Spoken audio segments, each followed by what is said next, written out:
আসসালামু আলাইকুম এভরিওয়ান। সেদিন বানিয়েছিলাম শাহী টুকরা। আর শাহী টুকরার জন্য যা, যা নিয়েছিলাম তা হচ্ছে পাউরুটি, ঘি, কাস্টার্ড পাউডার, চিনি, কনডেন্স মিল্ক, এলাচি, ড্রাই ফ্রুটস, গরুর দুধ। প্রথমে পাউরুটিগুলোকে আমি সুন্দর মতো কেটে নিয়েছিলাম অ্যান্ড চুলায় একটি পাত্রে পরিমাণ মতো ঘি দিয়ে তাতে পাউরুটিগুলো ভেজে নিয়েছিলাম। পাউরুটির পিসগুলোকে খুব ভালো মতো ভাজতে হবে, তাই আমি আরও কিছু ঘি দিয়ে দিয়েছিলাম। সবগুলো পাউরুটি আমি দুইবারে ভেজে নিই, কারণ একবারে এতগুলো পাউরুটি ভাজা সম্ভব হয়নি। পাউরুটিগুলো ঘিয়ে ভালো মতো ভেজে নেওয়ার পর চুলায় আরেকটি পাত্রে পানি দিয়ে দেই সুগার সিরাপ তৈরি করার জন্য। পরিমাণ মতো চিনি দিয়ে একটি এলাচি দিয়ে দেই সুন্দর একটা অ্যারোমা আসার জন্য।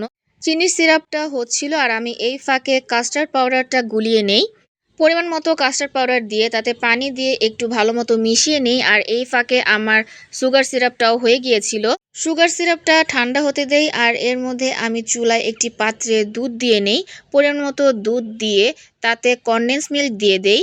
ভালো মতো নেড়ে চেড়ে দুধটা যখন কিছুটা কালার চেঞ্জ হয়ে এসেছিল তাতে আমি আগে থেকে গুলিয়ে রাখা কাস্টার্ড পাউডারটা দিয়ে দেই অ্যান্ড কাস্টার্ড পাউডারটা দিয়ে খুব ভালো মতো মিশিয়ে নিয়েছিলাম। একটু যখন ঘন হয়ে গিয়েছিল তখন সেটা নামিয়ে নেই।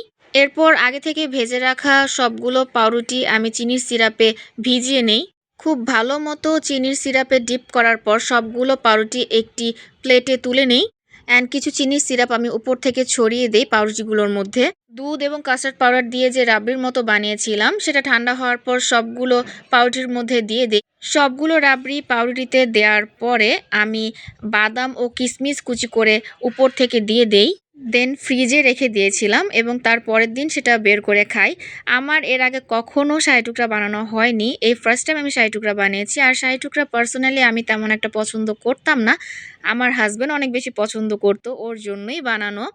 ফার্স্ট টাইম শাহী টুকরা বানানো হলেও এত যে পারফেক্ট হয়েছে আর এত বেশি মজা হয়েছে, বাসার সবাই অনেক বেশি প্রশংসা করেছে। এখন থেকে শাহী টুকরা আমারও ফেভারিট হয়ে গিয়েছে। তো আমার আজকের ব্লগ এতটুকুই। আসসালামু আলাইকুম।